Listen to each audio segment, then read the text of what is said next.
and Seminole culture. Whoa. Our roots are here.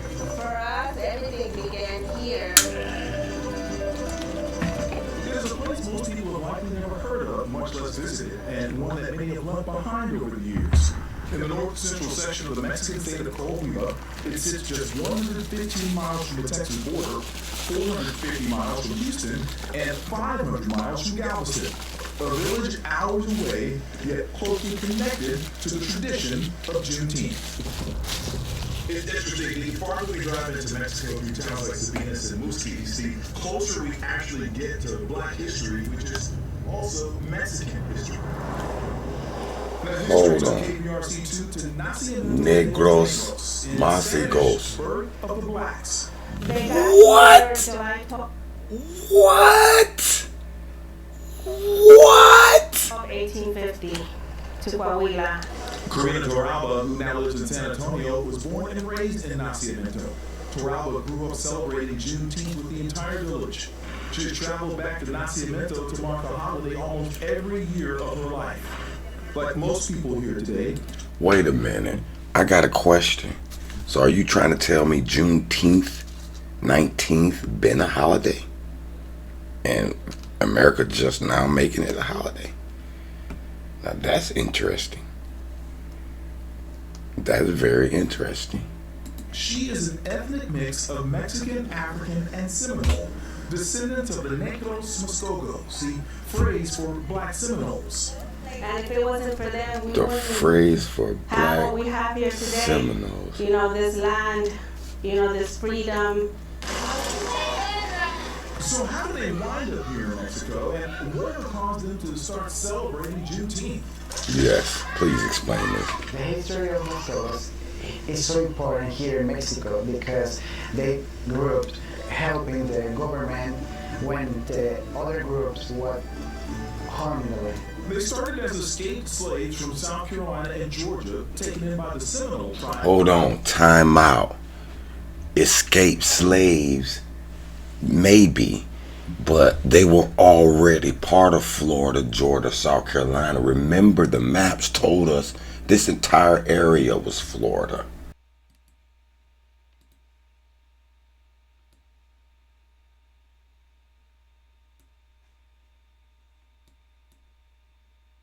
The inhabitants of the Riviera and Barrens are in a constant dispute with the Spanish. Uh-oh. That's another little proof of this being a land right here. Riviera and Barrens are in constant dispute with the Spaniards. See that, man? There's another thing. The inhabitants of the Riviera and Barrens are in a constant dispute with the Spaniards. So this is our people land. This is on the other side. We seen in a recent map the mesquites or mosquitoes lived here, and they were the best fishermen that I had ever seen. Called Mosquito Indians before Columbus here in Florida. Have you heard of Mosquito County in Florida? It's probably not on your map. Where does this name Mosquito originate? What is the history of Mosquito County, Florida? According to state records, Mosquito County was created by a territorial legislative council in 1824, stretching around 11,400 square miles across the region. The county occupied the space that would much later end up becoming the Brevard, Indian River, Lake, Martin, Orange, Osceola, Palm Beach, Polk, Seminole. In the following decade, they were... Remember, in the 1820s, these were called Mosquito County and the Mosquito Indians. Forced to Oklahoma, along with several other tribes, during what was known as the Trail of Tears.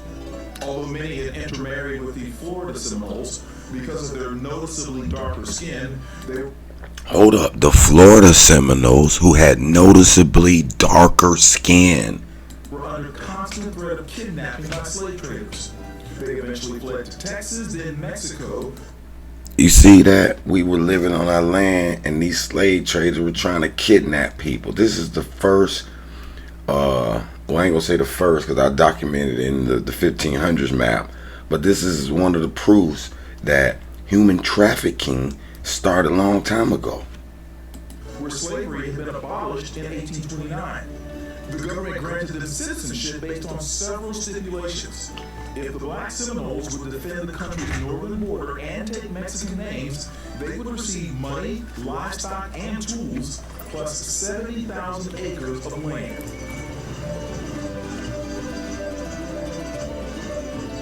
Why they had to take Mexican names? They defended for several years, and they received the land that became Nacimiento. Nacimiento. Tribute to Negroes. To the Negroes. Free themselves. This is so funny. Themselves to make, look for a safe place for their people as a tribe. Slaves were set free in Galveston in 1865, 2 years after the Emancipation Proclamation. When the news reached Nacimiento a few years later, the people here began celebrating El Dia de los Negros, the Day of the Blacks. It was a day to revel in solidarity, but also in relief.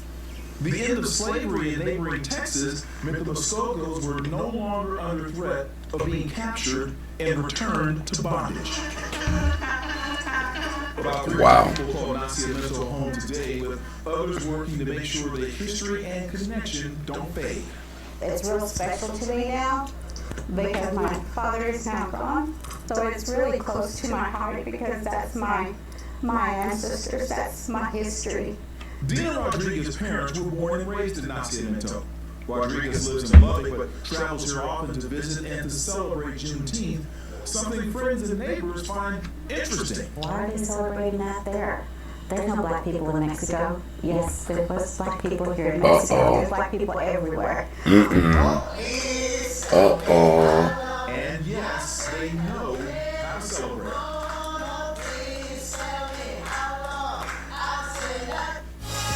That's it, man. I don't even got nothing else to say about it. I don't even want to watch no more, bro. It's that kind of hurt. It hurt a little bit. This is our land. We ran from Florida because they was invading. Mexico was a little bit more, hey, we're going to protect our land. It's amazing how they didn't colonize Mexico.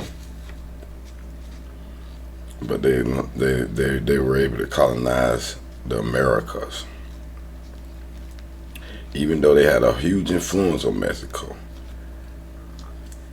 Mexico managed to keep their own country, and they're still going today. Now the Vatican should get their land back.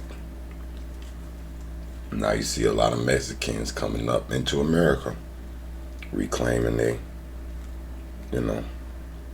parts of their land.